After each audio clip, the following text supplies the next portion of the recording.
네, 안녕하세요. 유현태입니다.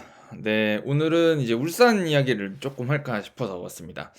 제가 이제 지난번에 FC 서울이 조금 겨울을 잘 보낸 것 같다.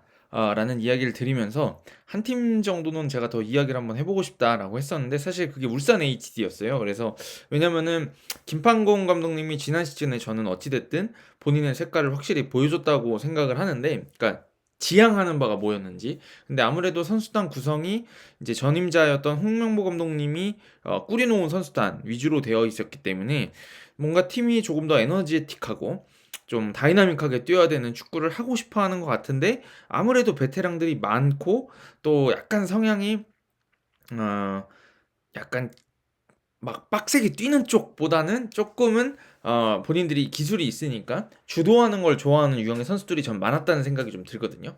그래서 뭔가 어 그 선수들의 움직임하고 김판공 감독님의 구상이 조금씩 아주 미세하게 틀어져 있는 상황들이 좀 있었던 것 같아요. 그게 저는 결국에 아시아 무대에서 울산 현대, 울산 HD의 선수단이 체급으로 마냥 누르기가 어려웠던 어, 아시아 챔피언스리그, AFC 챔피언스리그 엘리트에서 만났던 팀들. 그러니까 예를 들면 뭐 조흐르도 마찬가지고, 조흐르랑 경기했었죠.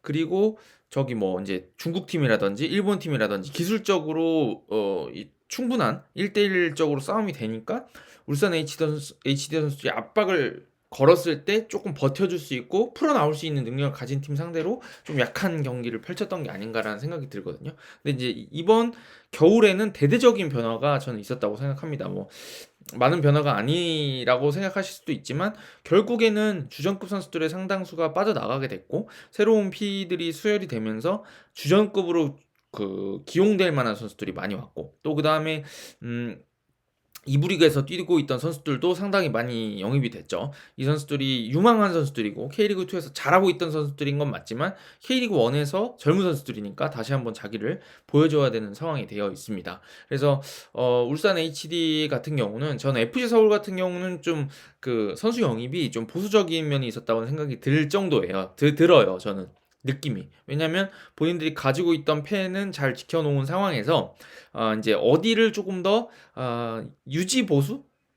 보수 개선하면은 좀 더 우리가 강해질까를 고민해서 어, 이 선수단 영입을 했다 그런다고 한다면, 울산 같은 경우는 이제 김판공 감독님 체제에서 뭔가 할 수 있는 더 진짜로 하고 싶었던 걸 하기 위해서 조금 칼을 좀 빼들었고, 어, 이미 검증됐다, 최고의 선수다라는 선수들보다는 우리 같이 이 팀을 한번 만들어 보자 라고 하는 느낌의 팀을 만든 것 같습니다. 그래서 저는 울산 같은 경우는 서울하고 달리, 전 서울은 좀 잘할 것 같다 이렇게 말씀을 좀 자신 있게 제가 드린 편이었는데, 울산 같은 경우는 조금 두고 봐야 되지 않겠느냐, 근데 좋아 보이긴 하는데 좀 두고 봐야지 않겠느냐, 이런 의견이었거든요. 근데 다행이라고 해야 될까, 지난번에 그 전지훈련지에서 라피드라고 하더라고요. 그 루마니아 1부 리그 팀이라는데 그 팀하고 경기가 있었는데, 그게 또 다행히 또 상대방 구단에서 그거를 이제 유튜브로 중계를 해줘가지고 제가 이제 그거를 구해가지고 올려주신 분들이 있더라고요, 울산 팬들께서. 그래서 그거를 이제 저도 도움을 받아가지고 감사드립니다. 그래서 경기를 좀 봤어요. 그랬는데 괜찮네, 역시 괜찮네 라는 느낌을 받았거든요. 그래서 그게 어떤 식으로 팀을 꾸려가려고 하길래 이런 선수단 영입을 했을까라는 거를 제가 라피드전에서 봤던 전술적인 움직임하고 선수들 구성을 가지고 조금 한번 다시 재조합을 한번 해보면 어떨까라는 생각이 듭니다. 뭐 서론만 설명드린 것 같은데 벌써 4분이 지났어요. 그래서 너무 늦지 않게 또 가야 되니까 빨리 설명을 한번 해보도록 하겠습니다. 저는 이번 울산 HD의 겨울 이적 시장의 어떤 아, 그 변화의 기조를 찍는다 그러면 저는 주민규를 보내고 허유를 뽑아온 거라고 생각이 듭니다. 이게 뭐 물론 그러니까 이게 관통하는 거는 다들 팬들께서 느끼고 있으실 거예요. 더 많이 뛰고 더 적극적으로 싸워줄 수 있는 선수들을 위주로 뽑았다. 그래서 그러니까 연령대를 확 낮추고 또 다 부지런한 선수들을 위주로 뽑았잖아요. 그쵸? 그런 기조를 알고는 다들 있으실 텐데, 근데 이제 의문이 갈 만한 것들은 저는 그 자리가 제일 의문이긴 해요. 왜냐면 왜 허율일까? 왜 주민규를 보냈을까?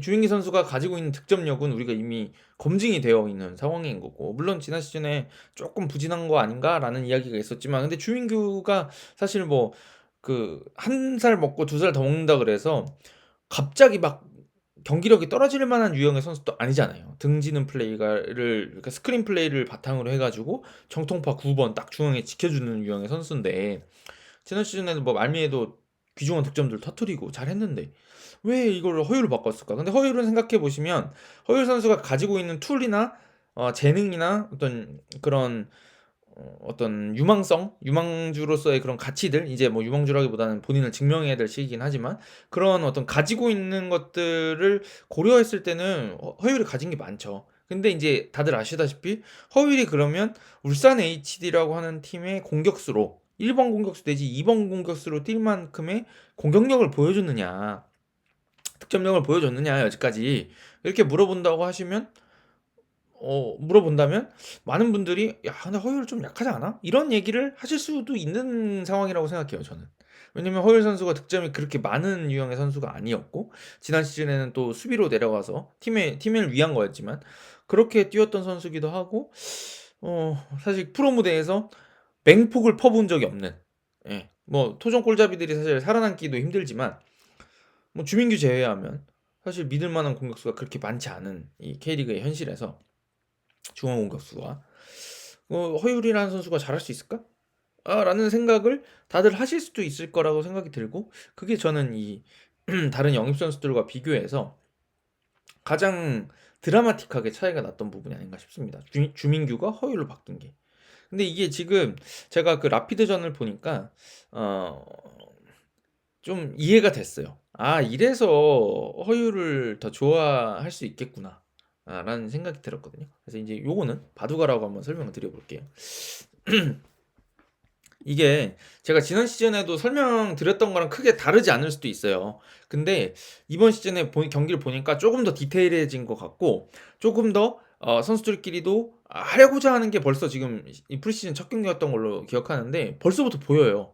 그래서 이거 이번 시즌에 잘만 맞아 들어가고 흐름을 타기 시작하면 선수들의 성장과 함께 굉장히 팀이 잘할 수 있겠다라는 느낌을 주는 경기였고, 이게 단순히 그 라피드를 이겨서 그런 말씀드리는 건 아니에요. 왜냐면 지금 이번 경기에서 뛴 선수들이 22명도 아니고 그것도 너보다도 더 많았거든요.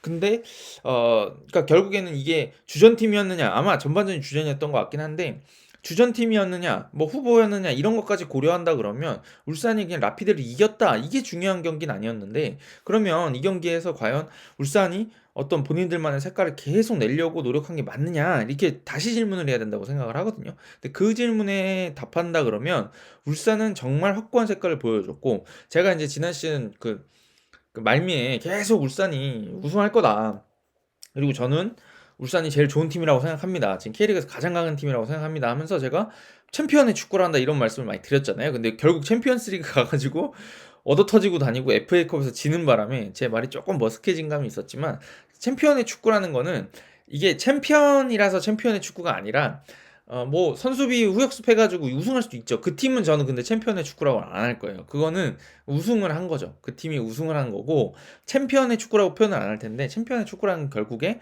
제가 지난 시즌에도 자주 말씀드렸듯이 주도하고 우리가 상대를 이렇게 틀어쥐고 쥐고 흔드는, 그래서 10번 싸웠을 때 뭐 2번 질 수 있어요. 하지만 7번 이기거나 8번 이길 수 있는, 그래서 쥐고 흔들지 못하는 팀들은 무패 행진을 하더라도 5번 이기고 5번 비기는, 그러면 승점이 20점이거든요. 근데 7번 이기거나 8번 이기면 2번 지더라도 21점 내지 24점이거든요. 그렇게 가잖아요. 그러니까 승점을 결국에는 더 따내는 거죠. 그러니까 저는 울산의 축구가 그런 어떤 한두 경기 질 수 있어요. 공격적으로 하니까 뒤에 카운터 맞으면 질 수 있어. 하지만 장기적으로 봤을 때는 더 많은 승점을 쌓을 수 있는 공격적인 축구, 그리고 그게 공격적인 축구를 실행해서 결과를 낼 수 있느냐, 여기 이거에 집중해야 된다고 생각하는데, 울산이 이거를 지금 잘 준비하고 있다는 그 점 때문에 라피드를 이겨서가 아니라 그런 것들이 보였기 때문에 저는 상당히 좋게 봤다, 이런 말씀을 드리고 싶은 거거든요. 근데 지금 뭐 이게 제가 또 말을 하다 말다 이래가지고 이게 제가 지난 시즌도 설명 들었을 수도 있다 이렇게 말씀드렸는데 그냥 감안해서 봐주세요. 제가 이제 이번 경기 라피드전을 보면서 좀 느꼈던 것들인데 그거를 같이 이제 선수의 변화하고 설명드릴 테니까 쟤는 그렇게 보는구나 또 똑같은 얘기하는구나 이렇게 봐주시면 좋을 것 같아요. 자, 일단 확실한 거는 전방 압박을 시도합니다. 라피드가 전반전, 후반전도 마찬가지던데 후반전 제가 중반까지 봤거든요. 사실 다 전체는 안 보고. 근데 후반전 중반까지도 전방 압박을 상당히 강하게 걸면서 이 라피드란 팀이 어찌됐든 그래도 1부 리그에 있는 팀이고 루마니아 리그가 아주 뭐 상위 리그는 아니지만 그래도 뭐 동네에서 공좀 차는 애들일 텐데 그래도 거의 주도하면서 경기를 끌어가더라고요. 그 전방 압박 시도하는 거에서부터 그 다음에 두 번째는 본인들이 공격 시도하다가 뺏겼을 때 바로 그 자리부터 다시 즉시 압박해가지고 상대를 가둬놓기 시작했던 거 그거는 굉장히 이 아까 말씀드렸던 챔피언의 축구에 들어맞는 거였고 그러면 이제 거기서 하나 더 나가서 과연 울산이 어떤 방식으로 상대를 쥐고 흔들고 얘네들을 깨트리려고 할 것이냐 그만한 날카로움이 있느냐가 중요한 거였는데 저는 이게 오히려 선수들 보강과 함께 상당히 또 괜찮아지는 부분이 있는 것 같습니다. 제가 특히나 전반전하고 후반전하고 비슷한 면이 있어요. 비슷한 면이 좀 있고 느꼈던 점이 있어서 일단 전반전을 제가 좀 더 재밌게 봐가지고 전반전을 위주로 설명드리고 이게 아마 후반전에도 아마 적용이 될 수 있다고 생각합니다. 왜냐면 김파공 감독님은 그런 어떤 확고한 색깔을 가지고 있으니까. 자, 한번 얘기 좀 해보면 전반전에 재밌었던 거는 윤종규랑 엄은상 쪽이 엄청 활발했어요. 그죠?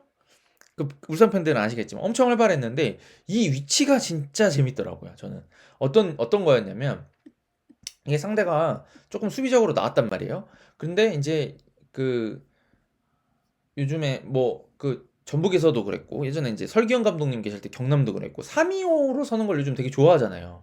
이게 공격 숫자를 많이 늘릴 수가 있으니까 3-2-5로 서는 걸 굉장히 좋아하는 게 얘네를 좌우로 찢어 놓을 수 있고 예를 들면 이렇게 뭐 지금 좀 바꿔볼까요?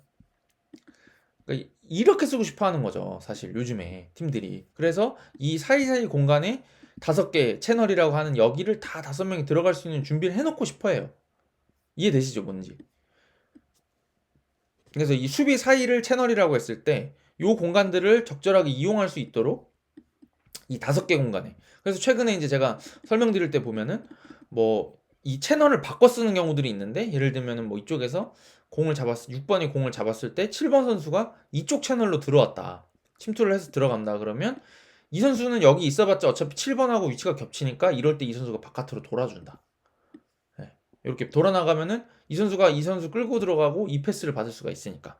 네, 그래서 이 선수는 이렇게 이용하고 여기서 공을 잡아서 다시 이 선수가 달려 나오면 뭐 이제 이 선수가 여기 이 채널 여기를 다시 이용해서 여기로 뭐 침투해 들어간다거나 뭐 이런 식의 움직임들을 할 수 있다고 이제 말씀드리는 건데 이런 채널을 하나씩 다 물고 있는 형태를 꾸릴 수 있기 때문에 최근 325를 되게 좋아하는데 이게 이제 325가 그럼 전북은 왜 325인데 왜 안 됐냐 이렇게 말씀을 하실 수도 있는데 저는 이게 이제 깊이의 문제라고 생각해요. 깊이. 근데 깊이라는 게 참 이게 뭐 축구장에서 깊이가 어딨어라고 하는데 이게 이제 저는 깊이를 깊게 찌른다. 발 앞에 대준다. 여기 좀 얕게 주는 거죠. 요 차이에 있는 것 같아요. 그래서 이 누가 깊게 들어가고 누가 다시 받으러 나와서 접근해 주느냐의 문제가 상당히 중요하다고 생각하는데 이걸 되게 잘하더라고요. 울산. 그래서 이번 경기에서 보시면 교차되는 장면이 진짜 많아요. 엄은상 선수가 보야니치랑 고승범 선수가 허리 쪽에 섰잖아요. 이쪽에서 볼 돌리다가 여기 4-5-1 내지 뭐 하여튼 앞 최전방에 한 명 놓고는 뒤에 다 수비로 내려가 있었는데 예를 들면 보야니치가 여기서 공 잡았을 때 엄원상 선수가 이쪽 라인에 이쪽 채널 바깥쪽 채널에 서 있을 수도 있고 그러면은 이제 윤종규 선수가 이쪽 채널로 들어옵니다. 안쪽으로 위치는 여기 윤종규 선수가 여기 서 있을 수도 있고 뭐 엄원상 선수가 이쪽 가운데 이쪽 한쪽 안쪽 이 메잘라라고 하는 이 위치 요 위치 요 위치에 들어와 있는 경우도 있긴 있어요. 근데 여기서 중요한 게 뭐냐면 엄원상 선수가 여기 이렇게 깊이 그러니까 처음에 볼 돌리다가 엄원상 선수가 이쪽에 뒤로 침투하는 움직임을 막 하면 얘네가 이제 따라갈 거 아닙니까? 여기 당연히 그렇잖아요. 침투에 들어가니까 따라갈 거 아닙니까? 이렇게 해서 이 뒤로 깊이 들어갈 수 있는 움직임을 했을 때 공이 안 들어올 수도 있잖아요. 그러면 여기서 그냥 멈춰가지고 아씨 왜 안 줘? 이렇게 하는 게 아니라 이렇게 됐을 때 엄원상 선수가 들어갔다가 다시 나오면서 이번에는 이 뒤에서 움직이잖아요. 수비 뒤에서. 그러니까 여기서 뿅 하고 나와서 여기로 공을 받으러 깊이 내려가요. 근데 이렇게 될 때 움직임을 어떻게 하냐면 윤종규 선수가 이걸 깊이 써요. 이번에 바깥쪽을. 그러니까 이 채널 여기 채널을 정할까요? 1번 채널, 2번 채널, 여기 3번 채널이라고 했을 때 왼쪽부터 여기 바깥쪽이 5번이겠죠. 여기가 이렇게 있을 때 요 1번 채널을 처음에 윤종규 선수가 이제 이 위아래도 중요한 게 처음에 이제 엄원상 선수가 깊이 올라가면 이 선수까지 올라가진 않아요. 그럼 역습 따가면 그냥 당하니까. 근데 이 선수가 이렇게 기다리고 있다가 뭘 지워야 되냐? 다 지워볼게요. 여기서 2번 채널에 있는 엄원상이 이렇게 깊이 내려온다 그러면 이 선수도 따라갈 거 아닙니까? 그렇잖아요. 여기서 공을 딱 줬을 때 안 따라가가지고 얘가 여기서 휙 돌아버리면 그 다음부터는 엄원상의 그각과 같은 스피드, 붙인 스피드를 상대를 해야 되니까 일단 기본적으로 수비는 못 돌게 한단 말이에요. 그래서 뒤로 밀어내려고. 근데 이게 엄원상 선수가 받아주러 나왔을 때 엄원상 선수가 그냥 리턴을 내주는 경우도 있고 여기다 주는 척하고 여기다 때려버리는 경우가 있어요. 이 깊이. 근데 그게 원래 이 선수가 이 뒤에 있었으면 엄원상 선수가 여기 이 위치에 그냥 묻어 있었으면 이 패스는 잘려요. 이 3번 선수가 자를 수 있잖아. 머리로 자르든 발로 자르든.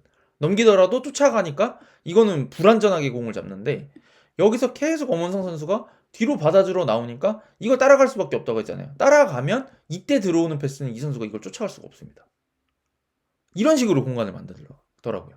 그래서 이게 어떤 때는 요런 것만 쓰는 게 아니라 여기서 이 선수가 계속 여기 핀포인트 쪽인데 이것도 되게 이제 좋은 위치를 잡는 건데 여기서도 이 선수가 이 측면에 있는 선수 뭐 어원상일 수도 있고 윤종규일 수도 있어요. 이건 그냥 아까 말씀드렸던 건 위치를 바꾸니까 여기서 패스가 이렇게 각이 들어갈 수 있게 잡아놓는 게 아니라 이렇게 편하게 여기서 우리가 빌드업을 한다 그래가지고 우리 나 풀백이니까 이 뒤에서 공 받아야지 이렇게 받는 게 아니에요. 여기서 받는 게 아니야.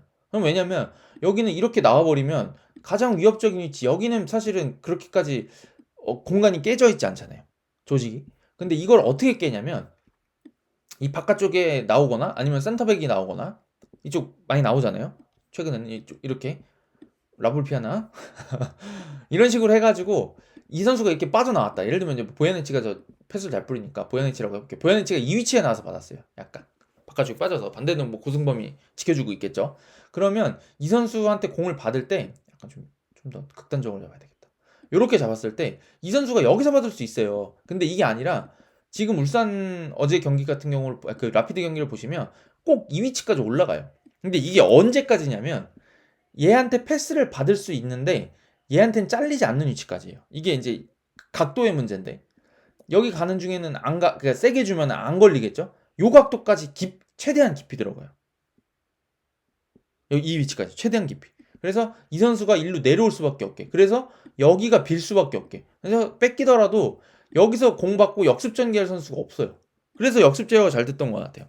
그러니까 여기 사실은 측면 공격수가 역습 나가려면 이런 위치를 점하고 있고 이 선수가 공격 나왔다 뺏겼을 때 여기를 치고 나오면서 역습이 전개가 돼야 되는데 여기 지금 울산이 볼도 잘 돌리고 이 위치까지 올라가서 이 패스기를 이렇게 잡아버리니까 얘는 이거나 안 따라가면 이렇게 나가고 얘가 드리블 쳐서 들어오면 나가야 되겠죠? 얘는 뒤에서 쫓아오니까 그러면 엄원상 일로 빠진단 말이에요. 그럼 일로 가요. 그러면 얘는 이미 떨려 나갔고 따라오는데 여기서 엄원상 스피드 붙이고 들어오면 또 당하거든요. 그러니까 이게 제가 드리고 싶은 말씀이 뭐냐면 이 풀백들이 공 받기 전에 위치를 어떻게 잡느냐. 그래서 이 선수가 깊이 있으니까 이번에는 따라가지 않고 이 위치에서 공을 잡으려고 이 7번한테 공을 가장 까다롭게 가장 아슬아슬하게 받을 수 있게 얘가 내려올 수밖에 없게 만드는 각을 만들어 놓고 이 다음에도 중요한 게 여기서는 발 앞에 들어올 거 아닙니까? 아까는 때려준다 그랬는데 깊이다가 이게 아니라 여기 발 앞에 들어오면 이때마다 움직이는 사람이 있어요. 엄원상이 가요. 혹은 여기 있던 다른 미드필더인 이기균이 갑니다. 혹은 고승범이 갈 때도 있고 뭐 왼쪽에선 보야네치도 가끔 가더라고요. 그래서 이 선수들이 여기를 이쪽으로 침투하면서 이쪽 채널 1번 채널에 누가 들어와 버리는 거예요. 여기 이렇게. 그러면 뭐 일로 돌아 들어갈 수도 있고 이 선수가 다시 들어갈 수도 있고.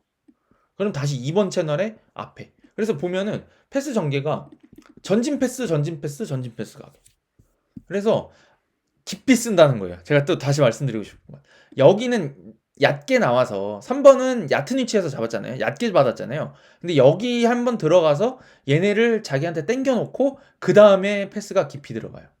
근데 깊이 들어간다는 거는 공간에다가 들어가고 종적으로 들어가기 때문에 이건 속도를 붙여서 들어간다는 얘기라서 상대한테 위협이 되거든요.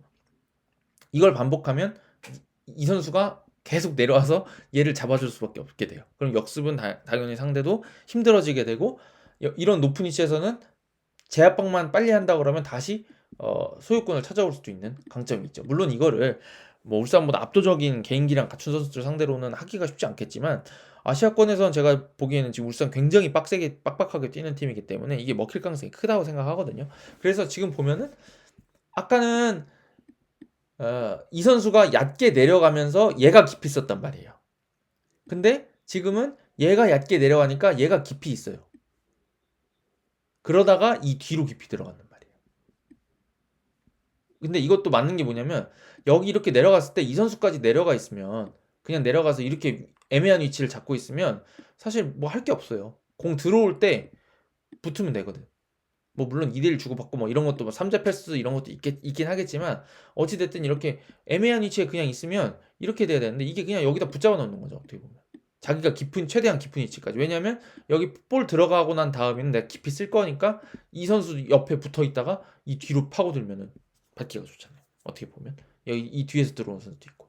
어쨌든 이런 깊이의 문제가 상당히 잘 되어 있었던 것 같습니다. 이게 후반전에는 울산의 왼쪽이 좀 이런 식으로 풀백하고 윙포워드 움직임을 이렇게 서로 위치를 바꿔가면서 왔다 갔다 하면서 침투하고 하는 방식으로 상대를 끌어당겨 놓고 우리는 깊이 들어가고, 이런 식으로 상대의 움직임을, 볼이 없을 때 움직임을 통해서 내가 원하는 방식대로 얘를 미리 받으러 가는 척해서 끌고 당겨 놓고 이 공간을 쓴다거나, 혹은 이 선수 아슬아슬하게 최종 라인에 붙어 있다가 그 다음에 이 공간, 더 깊은 공간을 쓴다거나 측면에 나가도록 한 다음에, 이런 식으로 포지션 플레이를 상당히 잘하고 있고 오프 더 볼의 움직임이 좋더라, 이 말씀을 드리고 싶은 겁니다. 근데 이제 이게 제가 허율 선수를 대표적으로 말씀드리겠다라고 했는데 이게 무슨 상관이냐라고 하실 수 있는데, 이게 저는 기본적으로 많이 뛰어야 되는 게 숙제인 것 같아요. 왜냐면 보면 계속 침투해 들어간다고 했잖아요. 침투한다고 볼이 계속 들어가는 게 아니에요. 제가 지금은 잘 되는 것만 보여드리니까 그렇게 하는 거지,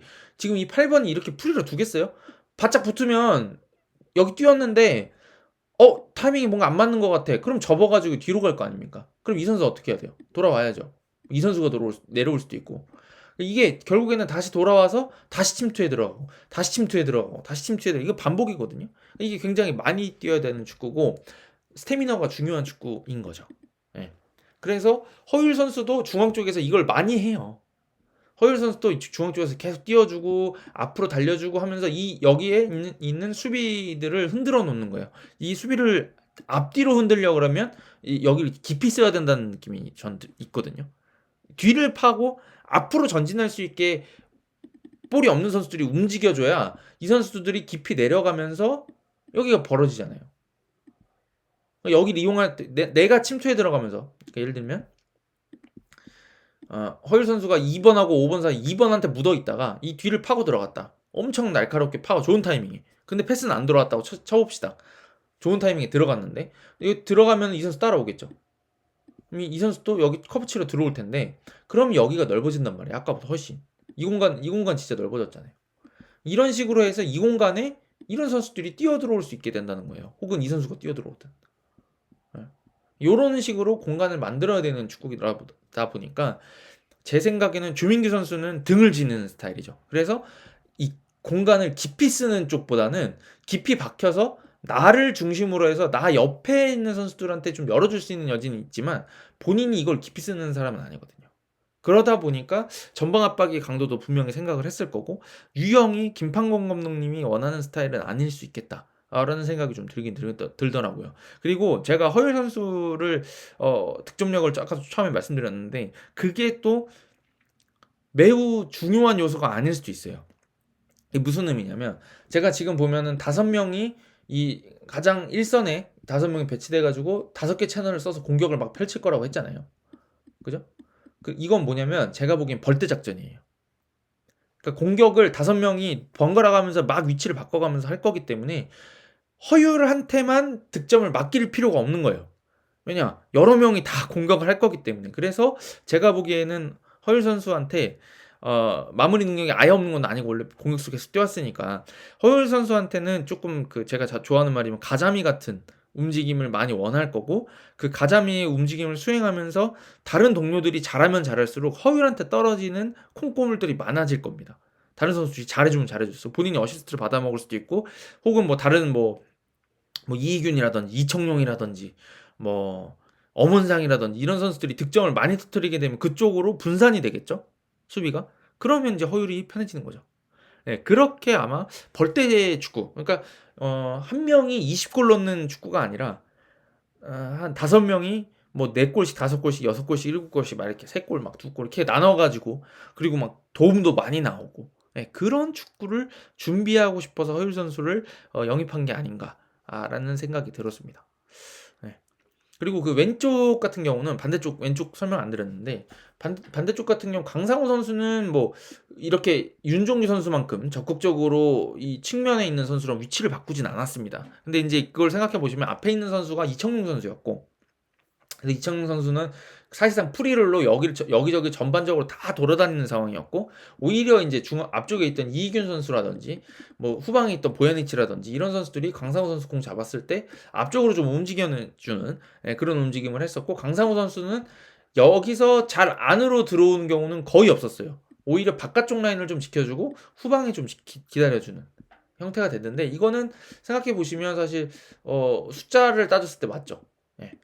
포백인데, 수비는 포백인데 이 자리를 따졌을 때 예를 들면 이렇게 되면 5명의 채널, 5개 채널을 지킨다고 했을 때 여기서까지 6개까지 늘릴 필요는 없으니까 약간 뒤쪽 지켜주면서 역습 대비하면서, 또 강상우 선수가 이제 순간적으로 열렸을 때는 가운데로 들어가는 게 아니라 주로 오버랩을 나가면서, 이거는 그 후반전에는 김민우 선수랑 아마 최강민 선수였던 거, 70번 선수가 아마 오른쪽 풀백으로 기억하는데, 그때도 보면은 김민우 선수가 계속 안쪽으로 드리블하듯이 드리블러가 이쪽으로 드리블을 시도하면 계속 바깥쪽으로 돌아주더라고요, 풀백이. 이거는 결국엔 이 선수가 중앙으로 이동하는 거랑 이동하면 이것도 똑같은 게, 공 잡고 이동하면 따라오겠죠. 그럼 여기 넓어지니까 이쪽 쓰겠다는 거거든요, 사실. 그래서 좌우가 조금 다른 유형의 공격 준비를 하고 있는 게 아닌가라는 생각이 들었습니다. 근데 이게 지금 보시면 제가 설명드리면서 후반전에는 똑같았는데요 라고 말씀드리잖아요. 결국에 이거는 제가 보기에는 감독의 색이 많이 묻어있는, 감독이 이런 얘기를 하지 않고서는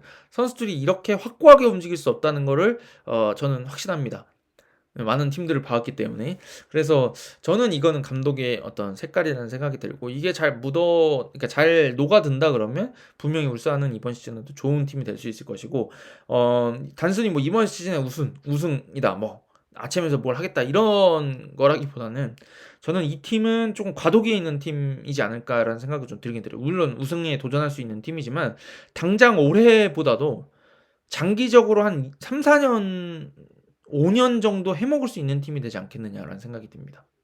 왜냐면 지금 젊은 선수들, K리그2에서 잘한다고 했던 선수들을 많이 영입해 와 있는 상황이고, 이 선수들이 이제 포텐이 터진다 그러면 이 선수들을 주축으로 하면서 자연스럽게 베테랑 선수들하고의 융화가 될 것이고, 베테랑 선수들이 이제 뭐 이청용이라든지 정우영이라든지 적지 않은 나이의 선수들이 있기 때문에 김영건이라든지 이런 선수들의 자리를 적절히 채워나가면서 다른 선수들을 스무스하게 갈아낄 수 있는 상황이 되거든요.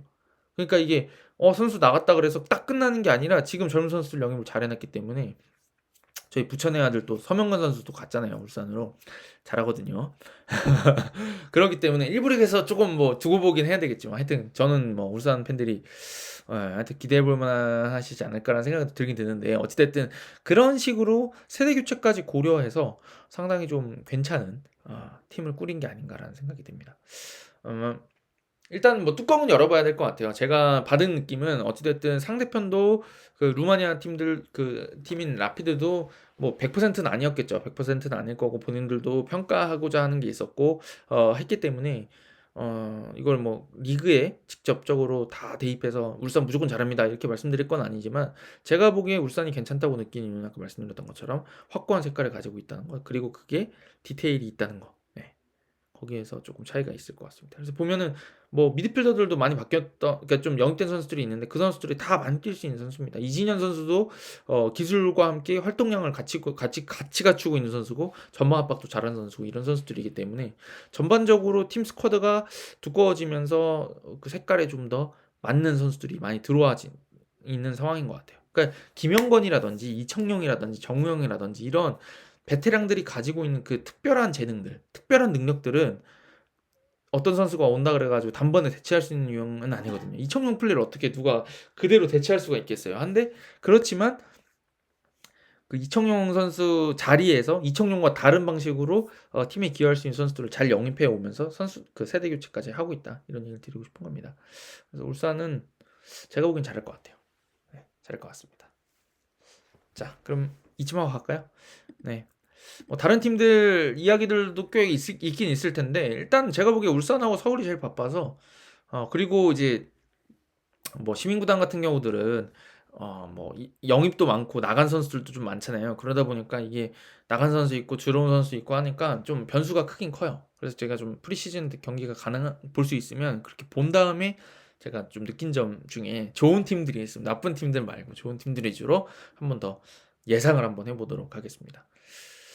울산 팬분들 이번 시즌도 한번 그 기대하는 마음으로 지켜보시면 어떨까라는 생각이 듭니다. 네, 가보겠습니다. 가보고 조만간 또 돌아오도록 하겠습니다. 감사합니다.